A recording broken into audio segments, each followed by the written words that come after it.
हाँ जी, तो कैसे मेरे प्यारे स्टूडेंट, चलिए आइए आज के सेशन के माध्यम से मैं क्लास 10th का हिंदी व्याकरण का टॉपिक कुछ वैसे लेकर के आया हूँ, कुछ वैसे छंद टॉपिक पे मैं डिस्कशन करूंगा कि बस मैं इससे पहले वाला जब वीडियोस डाला था तो बोला था कि सिलेबस बस इधर मतलब ये चीज़ आपको कवर करके जाना है, लेकिन बात आ रही थी कि सर उतना सारा टॉपिक सर किस प्रकार से कवर किया जाएगा, सर टाइम कम है।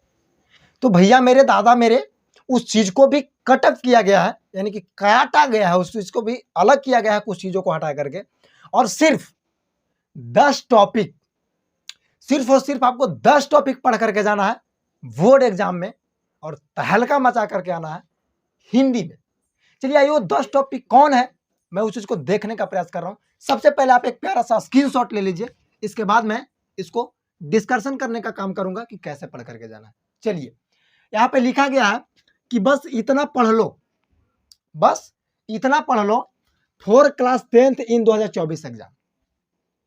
ठीक है ना, कहने का मतलब है कि जिनको 2024 में एग्जाम देना है क्लास 10th का, बस इतना पढ़ करके जाइए। वो पहला टॉपिक आपका रहेगा वर्ण। देखिए कुछ पढ़ करके जाइए चाहे नहीं जाइए, भैया मेरे वर्ण तो आपको पढ़ करके जाना ही पड़ेगा, क्योंकि जिस प्रकार से रगड़ करके उच्चारण स्थान पूछता है ना, तो मैं माना नहीं करूंगा, वर्ण आपको पढ़ करके जाना ही पड़ेगा। ठीक है ना। सेकंड में हमने सर्वनाम को ऐड कर लिया, चूंकि बचपन से आप पढ़ते आ रहे हैं। संज्ञा को क्यों ऐड करूं यार, आपको संज्ञा नहीं आता है ना। इसके बाद कारक जरूर पढ़ के जाएगा, सब चीज पढ़ाया मिलेगा इस चैनल पे, एकदम स्टार्ट है क्लास जी, लगातार वीडियोस मिलेगा, टेंशन छोड़ देना यार, अभी तो मैं सिलेबस दिया हूं। ठीक है ना। इसके बाद आपको उपसर्ग और प्रत्यय जरूर पढ़ करके जाइए भाई, कुछ नहीं है, शुरू में लगे तो उपसर्ग और लास्ट में लगे तो प्रत्यय, बस कुछ नहीं है। इसके बाद लिंग पे थोड़ा सा देख करके चलिएगा। ठीक है ना, स्त्रीलिंग पुल्लिंग। ठीक है ना। समास जरूर पढ़ के जाइएगा यार, समास जरूर पढ़ के जाइएगा, क्योंकि समास के जो 6 भेद होते हैं ना, जिस प्रकार से क्वेश्चन रगड़ करके पूछता है ना बोर्ड एग्जाम में समास से, तो मुझे भी पता लगता है कि नहीं, बच्चों को समास पढ़ करके एक बार जरूर जाना चाहिए। ठीक है ना। इसके बाद अगर रिवील करें तो आपका पर्यायवाची और विलोम शब्द, जो 2 चीजें पढ़ करके जरूर जाना चाहिए, पहला पर्यायवाची शब्द और दूसरा विलोम शब्द, समझे ना। क्योंकि जिस प्रकार से रगड़ करके पूछ रहा है ना बोर्ड एग्जाम, मैं ऐसे ही आपको नहीं टॉपिक लेकर के आया हूं, मैं एग्जाम में एनालिसिस पहले करता हूं कि आखिर कौन वे ऐसे टॉपिक हैं जिससे ज्यादा क्वेश्चन बढ़ रहे हैं, नहीं इसको पढ़ना जरूरी है। ठीक है ना, वैसे टॉपिक मैं ढूंढता हूं, तो ये दोनों पढ़ करके जरूर जाइएगा। इसके बाद मुहावरा, भैया मुहावरा जरूर पढ़ के जाइएगा यार, प्लीज यार, मुहावरा जरूर पढ़ के जाना है। इसके बाद लास्ट आप कह सकते हैं अनेक शब्द के लिए एक शब्द।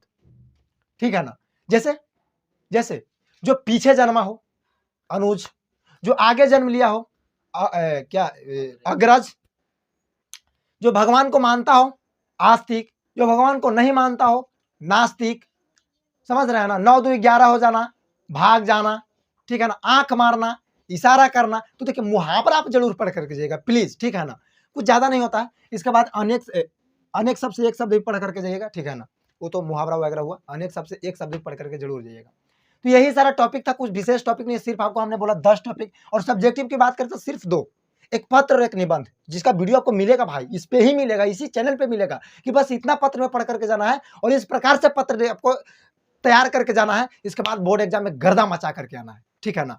इसके बाद आपका निबंध आपका और गद्यांश की बात करें तो 20 मार्क्स आपका उसी से क्वेश्चन खोज करके लिखना रहता है, और गद्यांश कैसे बनाना है उस पर भी मैं चर्चा करूंगा। ठीक है ना, कॉपी कैसे लिखना है उस पर भी मैं चर्चा करूंगा, कि कौन कौन सा चीज ले करके जाना है बोर्ड एग्जाम में, उस पर भी मैं चर्चा करूंगा।